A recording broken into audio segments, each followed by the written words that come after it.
Breaking Down the Law is sponsored by Battle-Born Injury Lawyers. The New York Post called it a smoking gun, a series of articles published last week regarding Hunter Biden suggesting financial payments for access to then Vice President Joe Biden.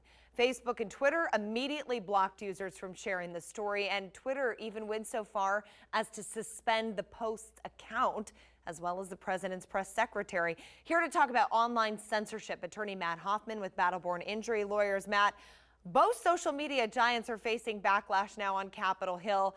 The question is, what could happen? I mean, Twitter's been fact-checking the president for a while now, but still allowing the content. This was complete removal of the content. Yeah, this is alarming. I don't care what political party you belong to.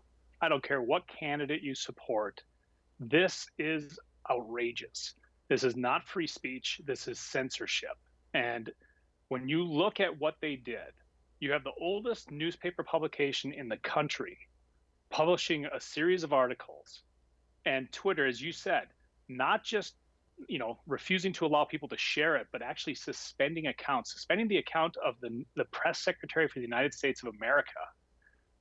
That is problematic. And from a legal perspective, it's problematic because that is arguably editorializing. That's making yourself a publisher. You're dictating what content can and can't be shared. So everyone throws out this Section 230. Well, what is it? It's the Communications Decency Act. It's a little over 20 years ago. 47 U.S. Code Section 230. And what it says in essence is, look, these computer platforms, media platforms, internet platforms, users are sharing information back and forth. But the platform itself isn't publishing anything. And because of that, they can't be sued. You can't sue them for censorship, and you can't sue them for defamation. They're not the ones publishing. And that makes a lot of sense when it's the users sharing information. But when you block users from sharing legitimate news, I mean, it's been a week. I haven't heard anyone in the Biden campaign say the emails aren't real. So it's obviously real. And when you block that, you are censoring, you are editorializing, you are publishing. And so they're absolutely going to be hailed into Congress. I think there's going to be a big push to strip them of the 230 protections so that they could, in this instance, they could be sued by the New York Post for censorship. In the future, they could be sued for things like defamation. And then you have the election law angle on this. This is, yes, potentially election interference, but is this an in-kind political contribution? Because think of the tremendous PR value suppressing this story has had. For a week, nothing's been published on this story, in part because of Twitter and Facebook, not letting people share it.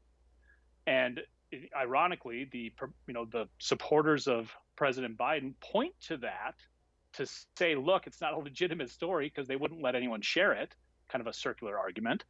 But if that has a value, then that could be deemed to be a political donation.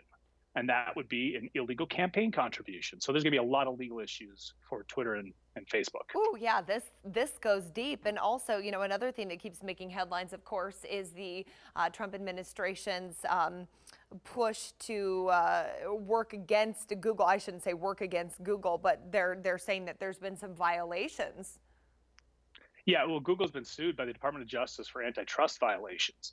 I mean, look, the free market has created Google to be the largest search engine in the country. That's fine. But what's not fine, and Project Veritas has got undercover information on this, and there's a lot of information has come out that Google is controlling search results, pushing things that support their agenda, suppressing things that don't support their agenda. So, the big picture from all of this is that here we are as Americans, and we are looking to these platforms for news. Are we really getting the truth, or are we only getting this limited amount of information they want us to see, with censorship and curating and publishing? And that's just super concerning because that's the kind of thing you see in North Korea. That's the kind of things you see in Cuba. That's state-run news. That's having platforms control what we do and don't see. And I don't think anybody wants to see that. We shouldn't see that here in the U.S. So this isn't going away. And I think that you're going to see the DOJ's case against Google is going to go for a long time, and I think you're going to see some action against Twitter and Facebook. Wow. Okay. So, Matt Hoffman, as always, we thank you for breaking that down. A very complex situation that no doubt will continue to take in some headlines here over the next weeks, days, months, years, if not longer. Thank you for your time.